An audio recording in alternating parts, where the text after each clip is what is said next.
Dios les bendiga. Quien les hable el pastor Hansel Alburquerque.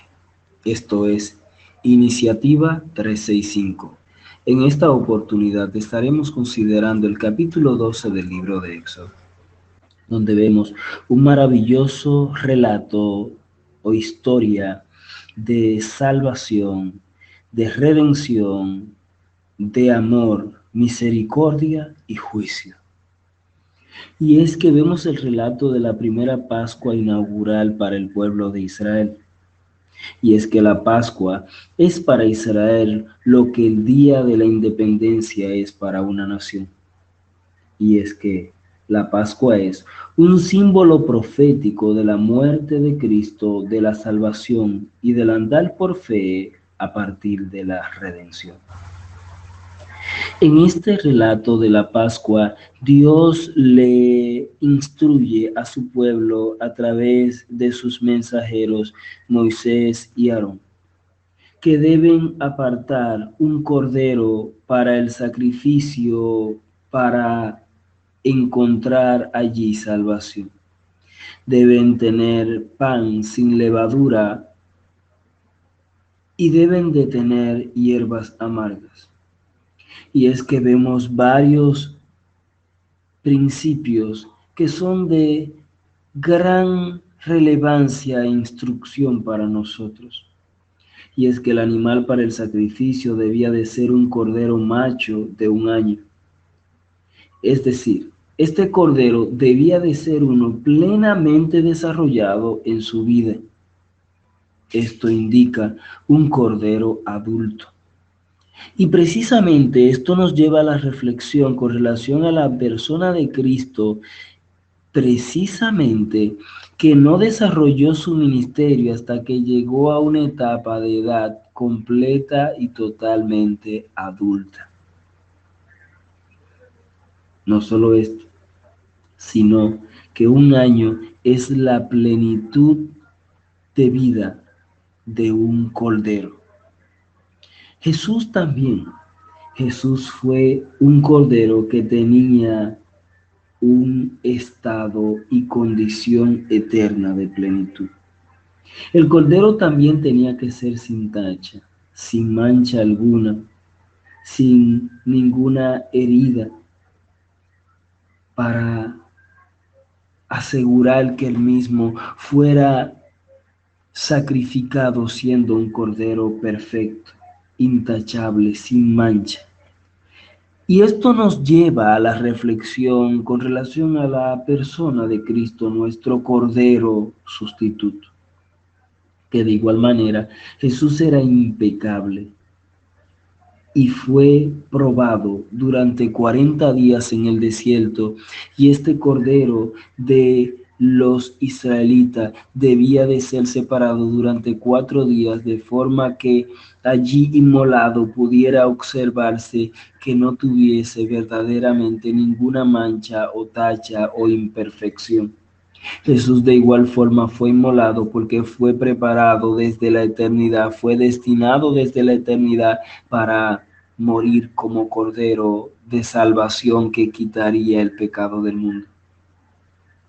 Y es que el cordero fue sacrificado por la tarde como un sustituto de los hijos primogénitos del pueblo de Israel.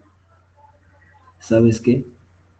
Jesús fue precisamente ese Cordero de Dios que quita el pecado del mundo, que fue inmolado y que fue sacrificado en sustitución de nuestras vidas. Él tomó nuestro lugar y el juicio de Dios cayó sobre Cristo para pagar la deuda que nosotros contraímos contra Dios. Y es que los israelitas tenían que aplicar la sangre de este cordero en los postes de las puertas y en los dinteles de las puertas. Esto nos lleva precisamente a un punto en el que nosotros podemos recordar que la vida cristiana no es una vida pasiva, es una vida activa. No es solo de algo que Dios hace en nosotros, sino de algo que Dios hace en nosotros y nos mueve a buenas obras. Y es que de igual forma, no solo se trata de creer, sino que se trata también de que la sangre del Cordero haya sido aplicada en nuestras vidas. La salvación no es un acto de obra, es un acto de fe, una fe que Dios pone en nuestras vidas y corazones y una acción de Cristo siendo el Cordero que muere por nosotros y obteniendo nuestra salvación. Por eso, el cordero tenía que ser asado, no podía ser frito ni sazonado.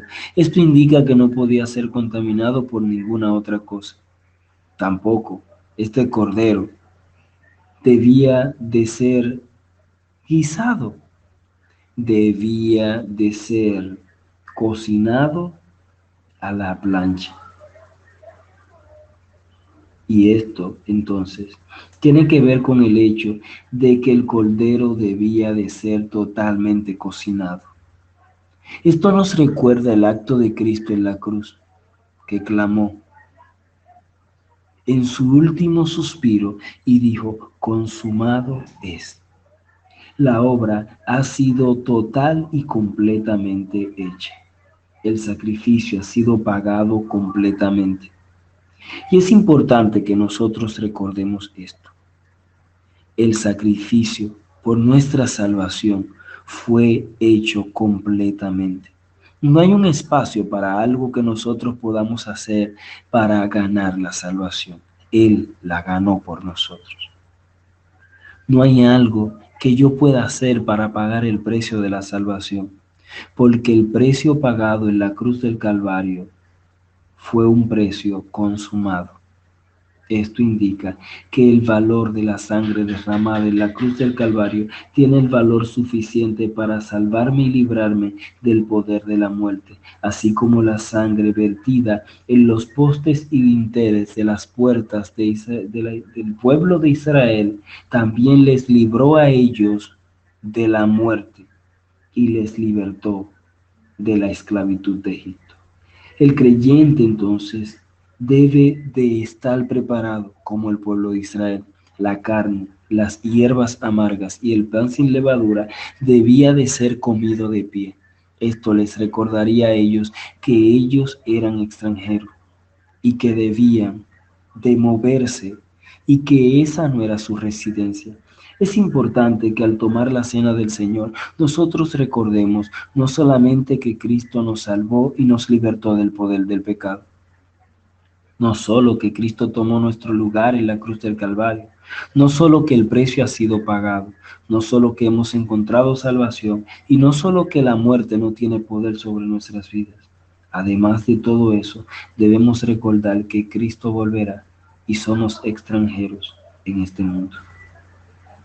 El rito no solamente mira retrospectivamente aquella noche de Egipto, sino también que anticipa la crucifixión de Cristo. De igual manera, la Santa Cena mira hacia dos direcciones. Mira atrás hacia la cruz y mira adelante hacia la segunda venida de Cristo. Es importante que nosotros como creyentes, como el pueblo de Dios, que a través de la Pascua miraba a la cruz y miraba su liberación, nosotros contemplemos la cruz. Pero de igual forma que hagamos memoria de lo que representa la cruz: libertad, salvación y un precio pagado.